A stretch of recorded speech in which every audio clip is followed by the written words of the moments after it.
One of the main objectives of the International Association of Registered Certified Tomatis Consultants is to support research projects involving the Tomatis method in many different fields. The RCDC is open to receive proposals for research regarding the method from the scientific community and from our associates, and aims to provide access to consulting and resources for the research project success. This particular study that has taken place in a school in Bogotá in Colombia was completely sponsored by the RCTC. Tomatis Development provided them with technical equipment, and the project was presented to the research committee by one of our members, Silvia Lozano, a speech therapist and a Tomatis consultant settled in Bogotá in Colombia. In May 2005, during the Tomatis conference in Segovia in Spain, Silvia turned in her research proposal with a financial plan for the project. The research started in Bogotá during the school year of 2006 at the educational foundation Ana Restrepo del Corral, with the methodological support of the Universidad Nacional de Colombia in Bogotá. The achievement of reading and writing in the learning process is critical in all of school life. Statistics show that between 5 and 33% of children present difficulties in their reading and writing skills. These difficulties carry many problems in a personal, family, and social manner, making matters worse when their economic status is considerably low, especially when living in poverty conditions. There is a great need to find methods of stimulation to encourage prevention that can be adapted to the school's needs that would help detect children with difficulties in this area. The Tomatis method has shown for more than 50 years around the world its effectiveness in treating children with learning problems in both reading and writing. This method has been applied at different Tomatis centers, in their majority on a private level. Nonetheless, being convinced of the method's effectiveness, the Polish Ministry of Education introduced the Tomatis method in 2005 in more than 200 public schools, counting with the co-financing of the European Economic Community.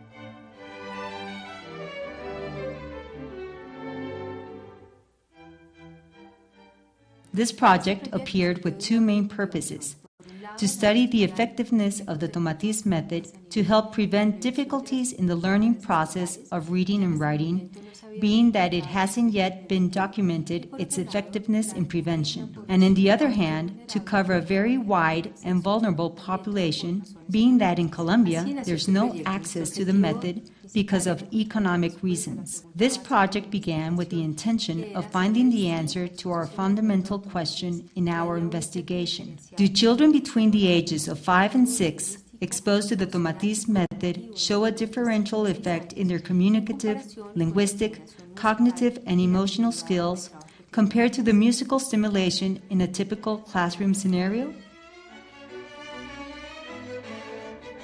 The investigation was held at the Fundación Ana Restrepo del Corral in Bogotá, with 78 children between the ages of 5 and 6 in transition and first grades.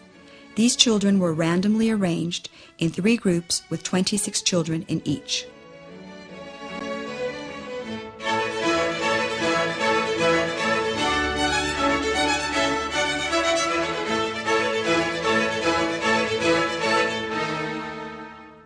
The first group of 26 children received a stimulus of the Tomatis method.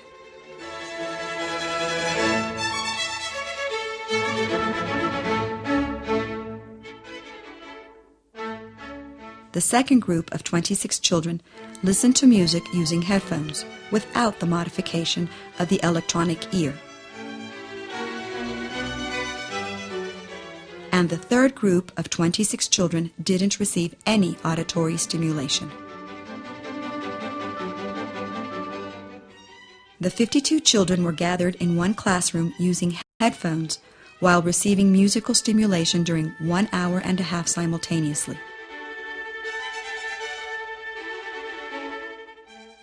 During the same time, the other 26 children of the control group were located in the library. All of the 76 students carried out the same craft activities planned for the program.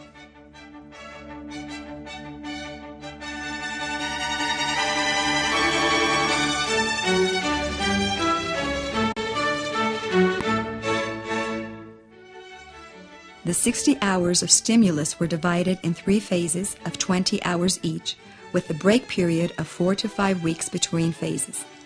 The children were supervised by 7 monitors that accompanied them during all of the activities. It was very important for this process to have the involvement of the group of professionals in cognition and language skills in childhood of the Universidad Nacional de Colombia.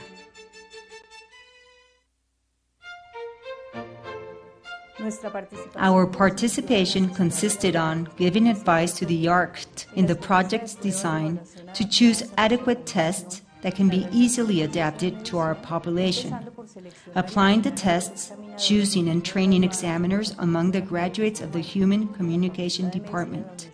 During this process, we counted with 4 speech therapists who were the ones who gave out the tests, which evaluated the following areas. Comprehension and expression skills were tested in the verbal communication area by the use of a preschool language scale adapted to our population, PLS-3. The quality of oral skills was evaluated by a protocol made by our investigators based on protocols already established, but adapted to our population. The phonologic process was evaluated by a protocol made by the department, which includes memory, conscience, and a phonological denomination. In the cognitive area, the ability of space management was evaluated by hands-on WIPSI tests. Animal farms, mazes, geometrical drawings, and cubes.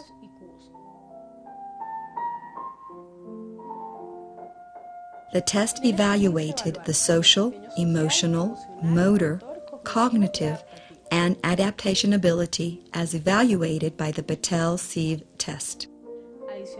A follow-up of hearing skills was performed on each child using hearing test by a Tomatis audiologist and a registered consultant.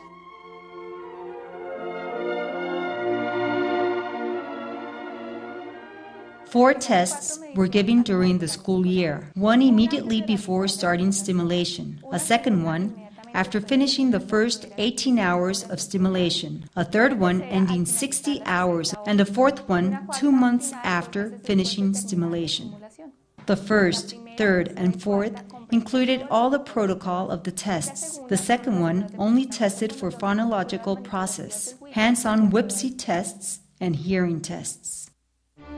The research showed the following results. The information given by the first measurement shows that the 3 groups counted at the beginning of the research with an equivalent development in the measured aspects, confirming the correct way in which the groups were sorted out. Other aspects, like the assignment of boys and girls and the educational level of their parents, was not kept in mind while making up the groups. The Tomatis project has given the children many things. It improved their listening abilities. We have noticed that the following of commands and instructions is better, much more effective. The levels of attention has improved noticeably, and the teachers have given significant tools for the management of the children during class.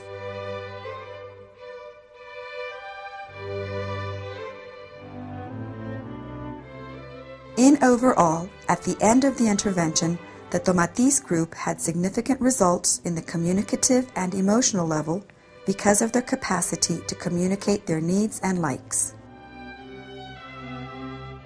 The linguistic level outstands because of their phonologic processes, auditory memory, the construction of spontaneous expressions, and in the availability of words. At a cognitive level, the Tomatis group had better times accomplishing cognitive tasks. At the beginning, the Tomatis program created few alternatives in the development of our activities, but as the project moved on, we saw advances in relation to the development of activities. We saw that the children had better socialization skills and improved the presentation of their work. They also improved in vocabulary.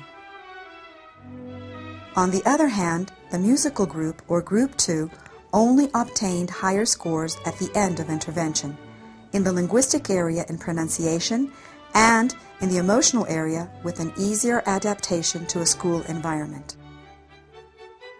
Nevertheless, a weakening of some responses that had scored high confirms findings of other investigations regarding the short-term effects of musical stimulation.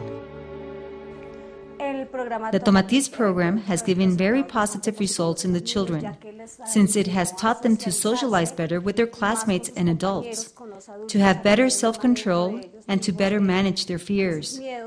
They enrich their vocabulary, their way of expressing themselves is better.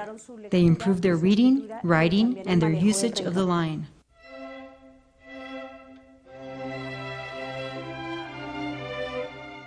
The control group, or Group 3, which didn't receive auditory stimulation, obtained slightly higher scores than the other two groups in the linguistic area, in comprehension and expression, and the knowledge of letters, maybe due to the fact that there were more girls than boys in the group and there was a higher educational level in the parents. We had a great time in Tomatis. I really liked working with yarn. The classical music. Without music, I can't concentrate. My favorite part was making the puppets. It was really fun. This study lets us conclude overall that the Tomatis method helped develop communicative, linguistic, cognitive, and emotional abilities, therefore showing it is a very useful tool in prevention within school stimulation.